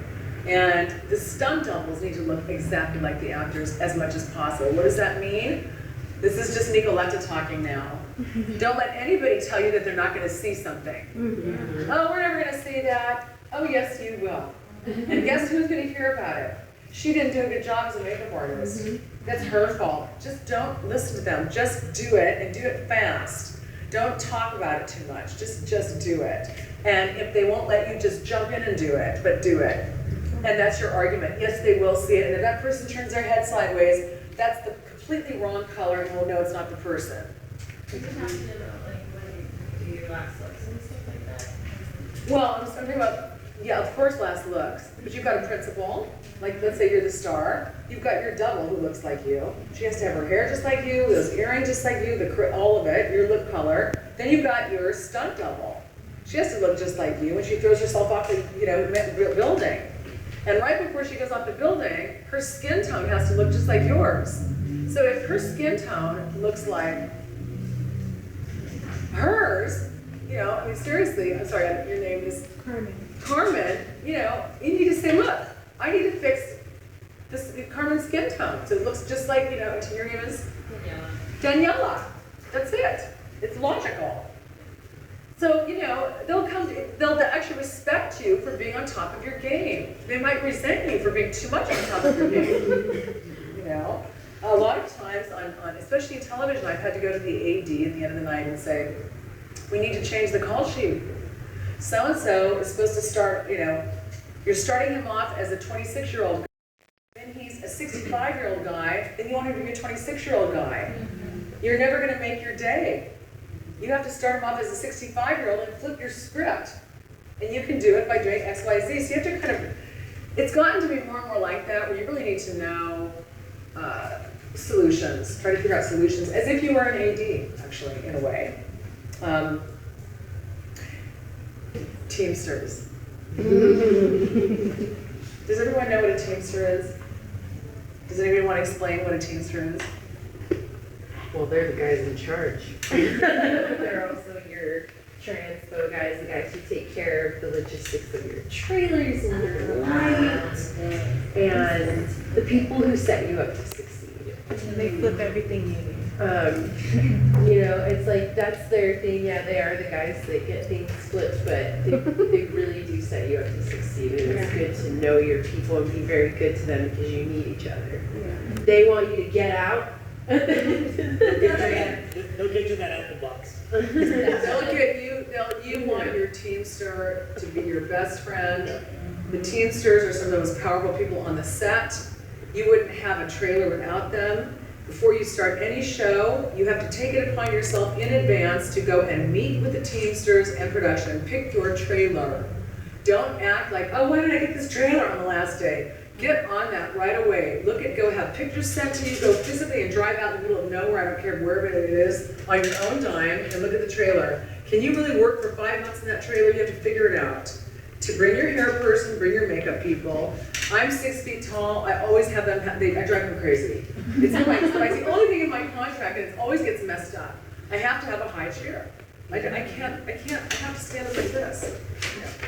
I can't be like, you know, so I have to have a chair that's, you know, like, so they usually put it out. They make all kinds of contraptions, but that being said, talk to your Teamsters, treat them well, they drive the trucks, they have a lot of power, and if they're your friend, they'll do anything for you, and they'll make your life really easy, really easy. You don't want to upset their apple cart. They work literally and figuratively. Yeah. And it's also amazing how they'll notice, like, if you have a tail light out one morning and they'll say something. If they like you, they'll do all kinds of things. I don't know what I'm at liberty to say that they'll do, but I think I'm being filmed. Broadcast. You know, they're doing wonderful things for you, and I mean, I can say with all my heart and soul that I love the Teamsters. When I was doing the Mockingjay, the first one, my mom suddenly died, and I'll never forget. I came back after, you know, taking care of her passage. I came back to Atlanta, and I walked into my apartment, and my apartment went like this and kind of turned that way. The entire first part of the apartment was filled with flowers and things, and I thought that was the whole thing. That was just from the Teamsters. Oh. Just from the Teamsters. I'll never forget it, but I've always loved them, and they're always great, and they're funny, and they're smart, and don't underestimate them. They're good people. They'll take care of you. They'll do all kinds of things for you, but treat them with respect. You know, a lot of people do not treat them with respect. And everyone has got a different personality, people. No one's going to like everyone. You know, I can only stress this, and I can stress this and stress this. Try not to be in reactivity with anybody. If someone does something to upset you, or if they insult you, or if they speak poorly toward you, or they just go outside and take a deep breath. Or if you have something, you know, you take someone aside. You know what I mean? That's a question of respect. If you are working with someone in a trailer and somehow they do something that's offensive to you, don't talk about it in front of the whole trailer. Have the kindness to go outside and the smarts actually, and the respect for our craft to take that person far away and have a discussion. Because there are always two sides to every story, and who knows, I'm not, defending people, who knows what happened to that person that day, right? Film sets and television sets are heavily charged. There are all kinds of things going on. You could be on a production, I've been on 2 where I've lost 2 actors who passed away. I mean, personal things have happened. People go through things. There are a lot of fun things that happen. There's a lot of camaraderie, but it's the most important. No one's perfect, but I'm going to say this again. Just try to put a bubble of light around yourself. I don't want to sound too kind of like space psychobabble, but if somebody's coming at you with negative energy, just let it bounce off. We have a chance to be in reactivity, or just kind of identify the little issue or the big issue and let it go. Or you identify the issue and you get rid of the issue. Like I'll use Donald Sutherland. Donald hates cigarette smoking. Hates it. Hates. So we were doing a movie, and he said, Nikoletta Skarlatos smoking. I said, no, there's no one smoking. Go find out. So the person that was smoking was way down at the other end. That person was out. Nothing bad, but times have changed. We work in a highly chemical environment. The trailers should be aerated. You need to check about this very kindly with the Teamsters also. They might, there are some old trailers that we have to deal with. It's really important to have, how do you call them, like convection fans to suck, especially when you're doing prosthetics or hairspray. And, V was funny recently. She said, Nikoletta, we have to go to this craft meeting. And I said, why are we, and she said, it's about set etiquette. And I said, okay. So we went, and one of the primary things that we asked, because we both have had, chest issues, was there was somebody there from special effects. It was very well organized. What kind of smoke are you using, really? Oh, it's safe smoke. Well, what kind of smoke is it? Is it corn-based smoke? What kind of smoke? Do we need to wear masks? What are we ingesting? What are we inhaling? Because we're surrounded by chemicals all day long. Most all of us are when we work. I personally try to lead the healthiest lifestyle that I can. And when I'm done with a movie, I usually go try to detox, literally detox. If it's a very intense movie where I've done a lot of prosthetics, my system, because it's important for a lot of reasons. Daily activities. Show up on time. Show up early, you guys. Don't be late to work. When you make up your actors, you're all going to have an actor, or guess what? I'm going to be too busy as a department head, and I have 6 bags, and I want 6 of you to go and take care of my actor. I don't want you to schmooze my actor. I don't want you to do, I'll give you another example. I want you to be professional and take care of the actor and watch what I've done. And if I say something, it's not because I'm God and you don't know what you're doing. That's just the way the actor wants to be touched. The colors, all of it with the director. So you take care of this person for me, all right? But they are taken care of on set all day long, these actors. When you have an actor, whomever it is, I don't care if it's the 18th actor, you keep track of that person till the very end of the day. Their continuity and everything about them. As a department head, you have to check the advanced call sheet. Do you know what I'm talking about? You get a yellow call sheet during the middle of the day, which has nothing to do with the call sheet that you see at the end of the day. Absolutely nothing. You look at it, and you look at it in enough time to go to the AD and say, this isn't going to work. Then the AD doesn't like you very much, or they get frustrated.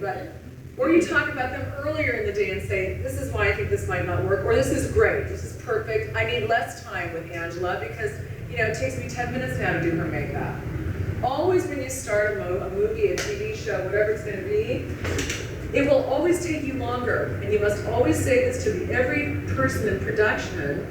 On test days, I need 2 hours. I might need 3 hours on a test day. That's the biggest day of all. The first day with that actor, I might need an hour. The second day, I might need 45. But after that, I need 32 minutes, tops. But you need to establish the rapport and know what you're doing and get it down to a science. They need to feel comfortable with you. You need to watch your touch. So I would suggest that sometimes you have somebody do some makeup on you.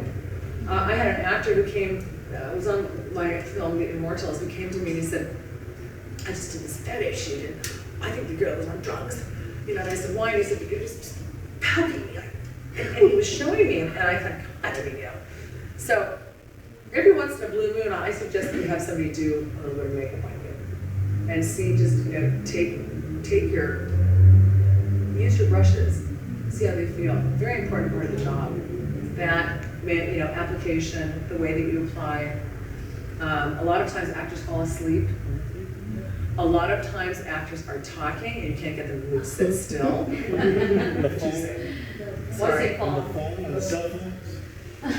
Yeah, the phone, I'm kind of really intense about the phone. Yeah, I'll take the phone and stick it somewhere. So it's just like no phones or, you know, I mean, it's just, or I'll just stop.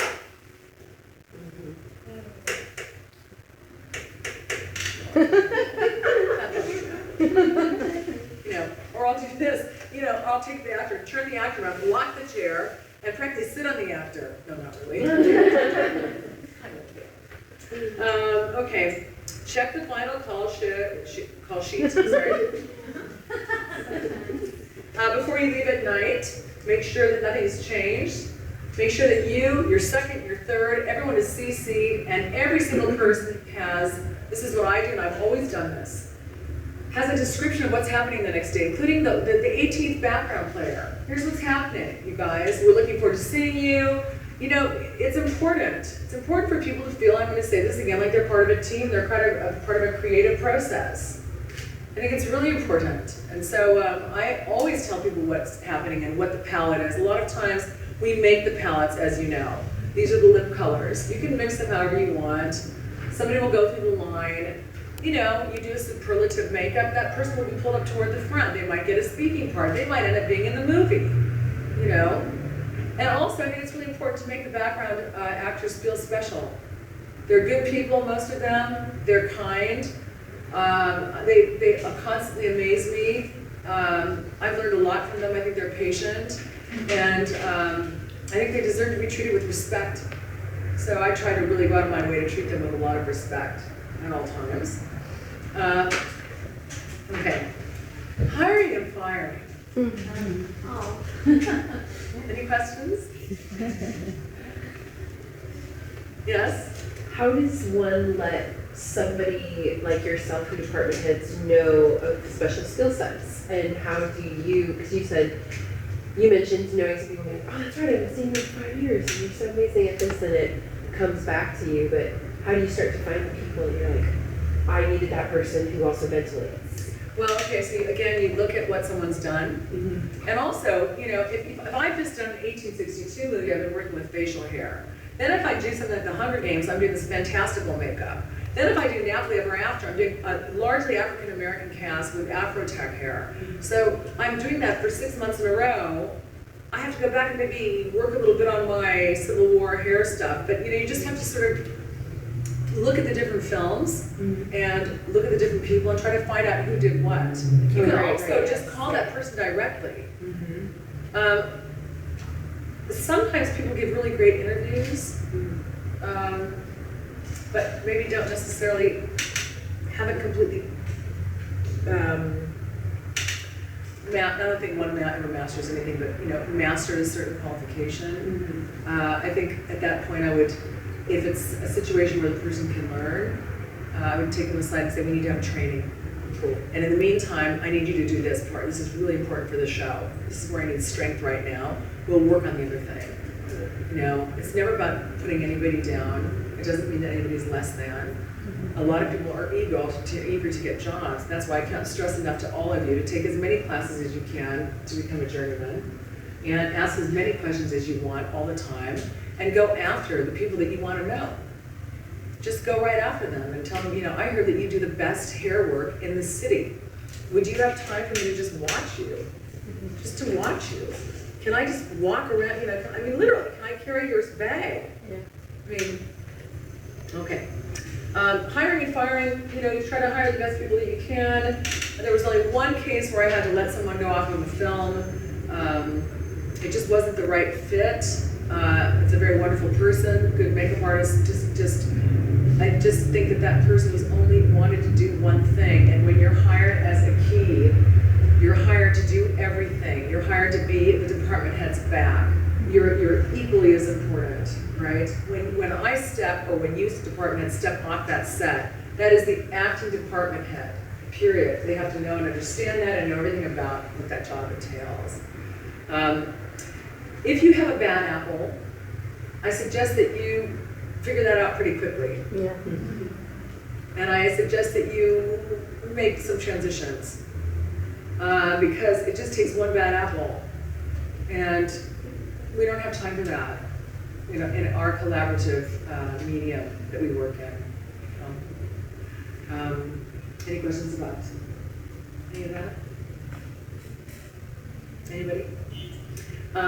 Assigning makeups to your artists.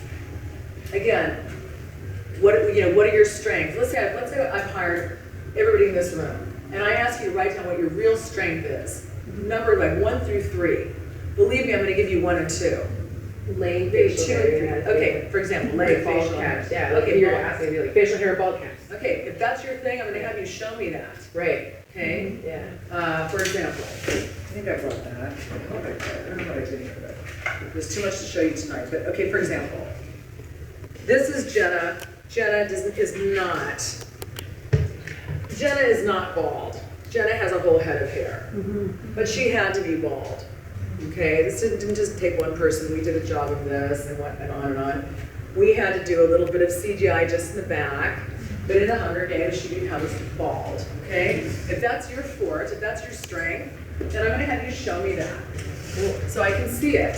You know, and then we'll do a couple of tests, and then you'll be relegated to doing that, or I might step in to do that. For example, depending on the day, if she's the principal actor.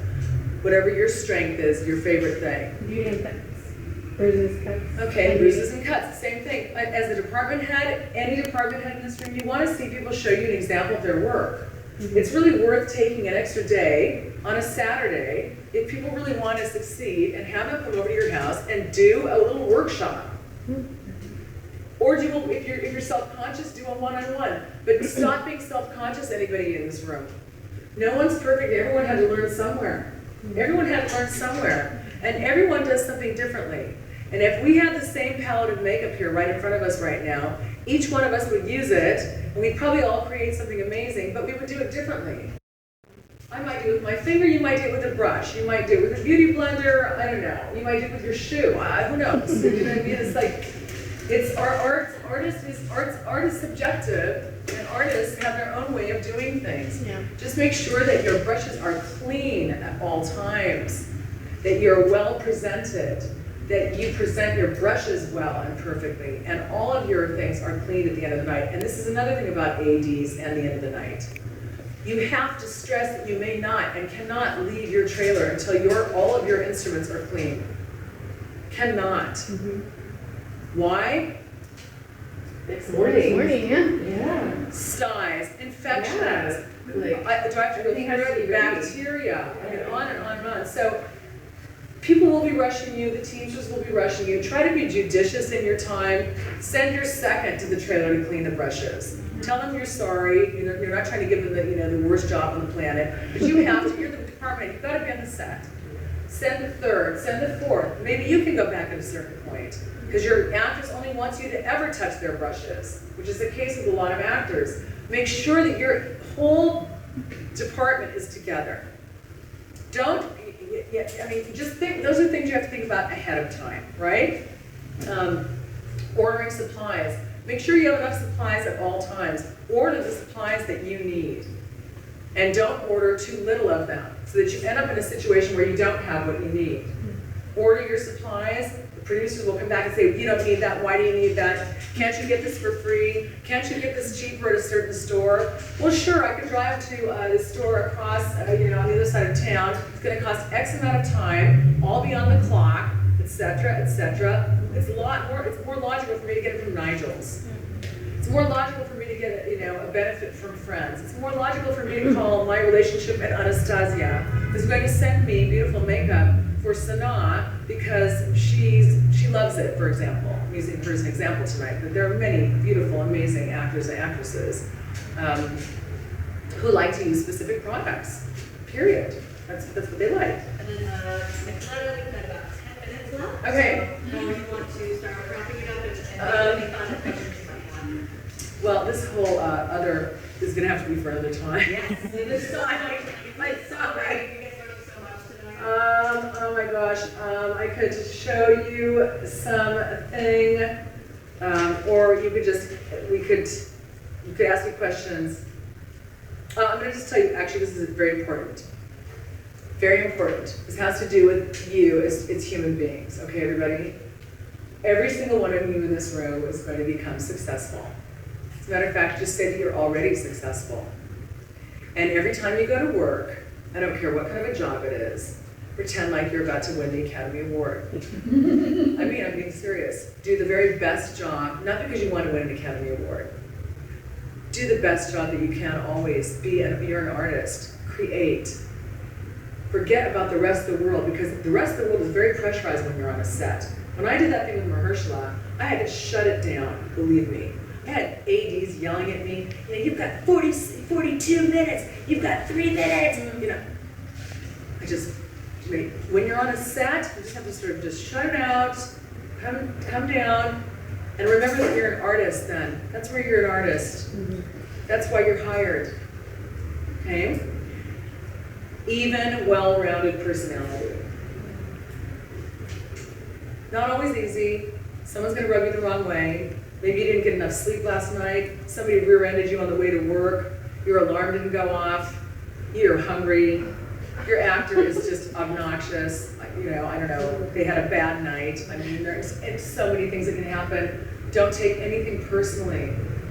Try not to take anything personally, you guys. Try to take a deep breath. You know, if you're not feeling well, don't come to work. You're not going to lose your job. You'll get everybody else in the trailer sick. Okay? If you have a cold, really, don't come to work.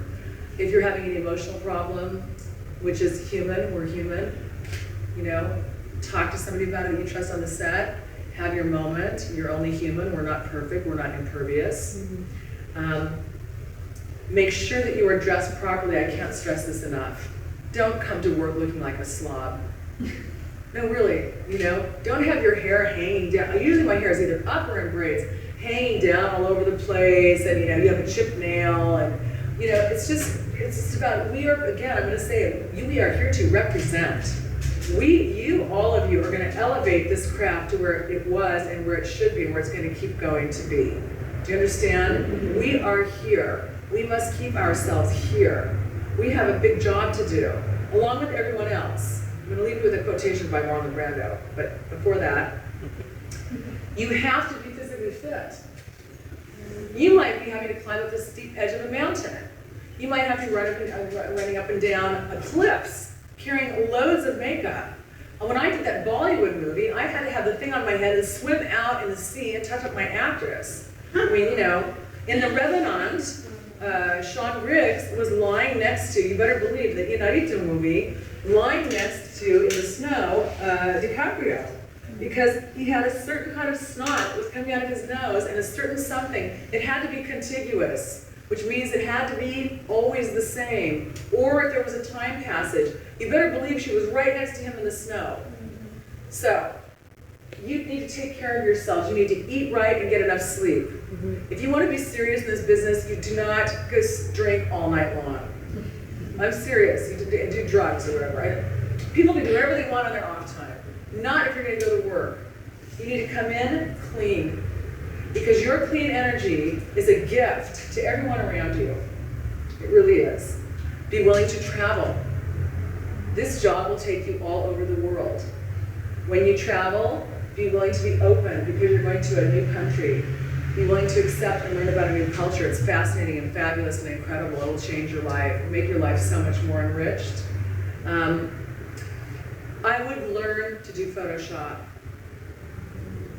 I'm not a master at it, trust me. Who has time? I mean, it's like, there's just so many, but so, this is something that we put down, we have knowledge of Photoshop. It's good to know about Photoshop in case you need to suddenly make a change on something for an actor, a director and an actor, and say, look, I really don't, this is important, I really don't think this is going to work.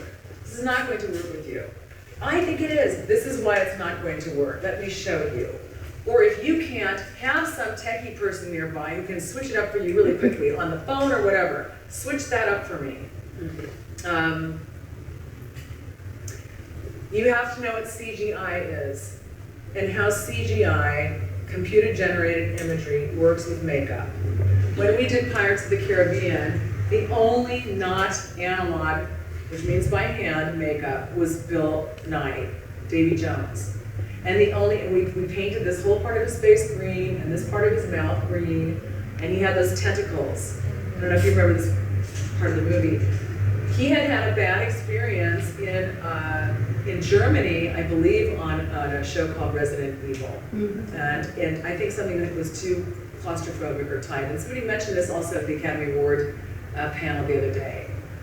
Oh, they were talking about John Lithgow, that they had applied, right, Bill? They had applied the prosthetics, and I've worked with, he's a wonderful man. But he had obviously had a bad experience, and people get claustrophobic, and then they feel like they can't act, and so there's that whole aspect. So become familiar with what the possibilities are and costs if that actor really does not want to have a prosthetic on. It might be cheaper to do CGI, quite frankly, than spend 3 hours doing this whole transformational thing that it's only going to last 2.5 hours or something. Know your products. Know your products. Go and put your fingers in all those products. Go make your own products. You can make your own blood, you can make your own dirt, you can make your own glue, you can make glue from honey for vegans. Figure things out on your own. You'd be amazed at what kind of surprises, what kind of happy things, accidents happen. I had a happy accident when I first worked with John Caglione. We laugh about it to this day, but it was actually pretty great. You need to know about skin care. I can't stress that enough. You need to know about black skin, and white skin, and Asian skin, and South Asian skin, and every kind of skin. Black actors, for me in particular, have extremely sensitive skin. Only certain products can be used on certain men. You have to think about ingrown hairs, all of it. Most of those products are all alcohol-based that will immediately close and not cause an ingrown hair. Be very careful when you're shaving. Know about barbering. Sometimes things are changing slowly. When I'm on African American shows in Atlanta in particular, I always request a barber. But I had to fight, I did Star, I had to fight to get a barber on Star. I mean, for these guys, it was sort of like ridiculous. Lance Gross. So Lance was doing his thing and I was doing it for him. I just was sort of, I felt really badly, but it became apparent and understood and finally understood that the African American male cast needed a barber. And actually, ultimately, it saved them money to have somebody do a quick, great barbering. And then final thoughts. Final thoughts. And then she'll be back. This is kind of me and me. Don't be a control freak, learn to delegate. How many of you have seen those makeup department heads walk around with 25 bags on, right? And you can't come near my bag. Okay, make sure your artists are as good as you are. Hire the best. Hire the best. And this is the thing I wanted to leave you with. This is, there are a couple things. I really, how much time do I have? 2 seconds? 2 seconds. I have 3 minutes. Number one, if you haven't already watched it, I'm going to stress that everybody goes on YouTube and watches Joaquin Phoenix's speech from beginning to end at the Oscars. I think it included everything that we need to pay attention to these days, including love and compassion. Hollywood can be treacherous. People can choose to cancel you out because you made a mistake. You know, guess what? Everyone in this room has made a mistake. Don't tell me you haven't. Stop feeling badly about it. Forgive yourself. And if other people don't forgive you and you're trying to become a better person, then you need to move it on down. Keep it moving, you know? And the other thing I'll say was something that Marlon Brando said, who I had the great good fortune to work with on my first film with Johnny Depp. He made his last speech of the night and he said, You see that man back there? He was the man who was picking up the garbage. And he said, I want us to make our first test to him. Because if he didn't pick up the garbage, this movie wouldn't function. And if we didn't have our background actors, I couldn't do my job. So there's not one person on this set who's more important than anybody else. Those are my parting words.